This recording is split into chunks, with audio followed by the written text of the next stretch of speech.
Greetings, my friends, and welcome to the Front Porch. If you only knew how many sermons were written, blogs were written, and videos were shot right here over the last decade and a half. I just had a thought this morning that I wanted to share with you, and hopefully it'll be encouraging. I noticed that whenever Jesus repeats himself, it's always for a purpose. And it's an interesting note that he asked the same question of two different people, or actually two different groups, and the stories are back to back. And when you see that language, I think it means something. In the Gospel of Mark, starting in chapter 10, let me scroll down to a famous passage. And it's the one in which we think of these two brothers, James and John, by the way, known as the Sons of Thunder. These guys were the rebels. If they could wear leather jackets and ride jacked up camels, that would be James and John, the Sons of Thunder. Well, they come with their mom, which I think is ironic, and ask if they can sit at the right and the left of Jesus. And they want to be his right and left-hand man when he comes into his kingdom, still thinking that he's going to be an earthly king. But before they even get the question out, they came to him, and Jesus asked this question. He says, what do you want me to do for you? What do you want me to do for you? And then they asked this preposterous question, can we be your right and left-hand man when you come into your kingdom? He obviously says things are going to change. You don't even know what you're asking for. And it's an interesting interaction. Then in the very next story, there's a blind man as Jesus is coming out of Jericho, and this blind man hears this crowd, recognizes that Jesus is there, and he asks Jesus, "Son of David, have mercy on me." Jesus says, "Call him." And when the guy gets to him, Jesus says, "What do you want me to do for you?" Now, it is too coincidental that these back-to-back stories have the exact same question from Jesus. We're obviously being asked to learn something. Whether it's somebody who's completely close to Jesus and they have the inside track, they are one of his followers at the top tier level, or you're an outcast on the side of the road, Jesus asks the same question.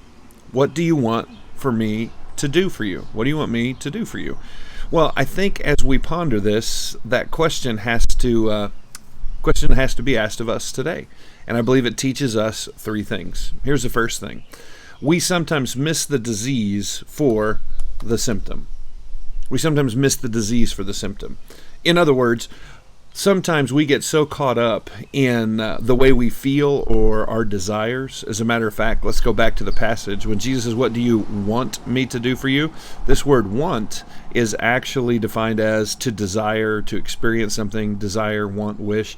He says, what is your want? Why do you want something from me?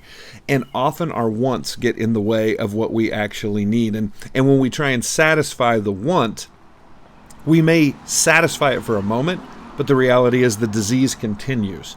For instance, I just think about how many times you want a new car, you want a new ride, and the reality is that it is sweet for a moment, and you may even get a great deal, but it doesn't stay new very long, and all of a sudden it becomes a payment, and now it's a monkey on your back, and the reality is that you still haven't scratched the real itch of materialism or just the novelty of new, whatever that is, and we'll try and take care of the symptom instead of the disease.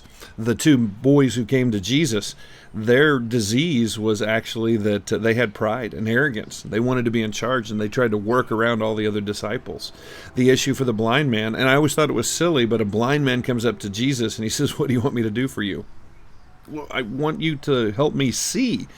But what Jesus is asking is, have you considered what's beyond that itch? Have you really pondered what it is to get to the real thing behind this symptom? Human beings are all about taking care of the symptom, all about taking care of the thing that's right here, right now. But that leads us to the second thing. Jesus wants to take care of the real issue. He wants to take care of the thing that is causing the symptom. He wants to make sure that we don't have the same problem next week, next month, next year. He wants to begin to heal us from the inside out. He wants to change us so that we don't have to follow the same path again and again and again.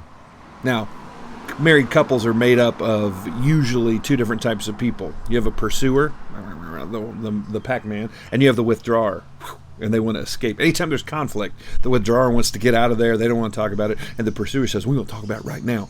And don't get upset if you say, yes, that's going on. What a horrible combination. It's actually the best combination. Two withdrawers, man, they never talk about anything.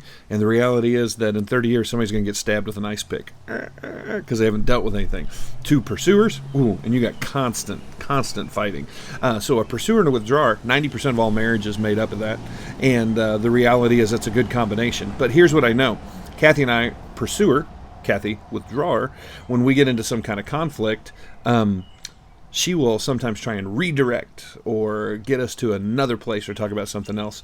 And I will look at her and go, I don't want to talk about that. Same thing with my kids. I'm wanting to deal with a discipline issue, and they want to all of a sudden talk about something so spiritual or so important. And I'm like, I don't want to talk about that right now. I want to talk about the real issue. And when Jesus asked the question, what do you want me to do for you? He's looking at a couple of arrogant guys who are coming to him in clandestine fashion under the authority of their mother. He's looking at a blind man who's gotten up from the side of the road and risked everything to throw himself at Jesus' feet. But he asked the question, what do you want me to do for you? Because he says, your blindness is temporary. It's not an eternal issue. Your position, it's not even important. The reality is, I want to take care of the real issues in your life. So many of us, while we're trying to deal with the symptom, the want, the desire, or the wish, Jesus is trying to get at something else. We wonder why he won't answer the prayer, why he won't give us what we're asking for. It's because what we're asking for is not the right thing.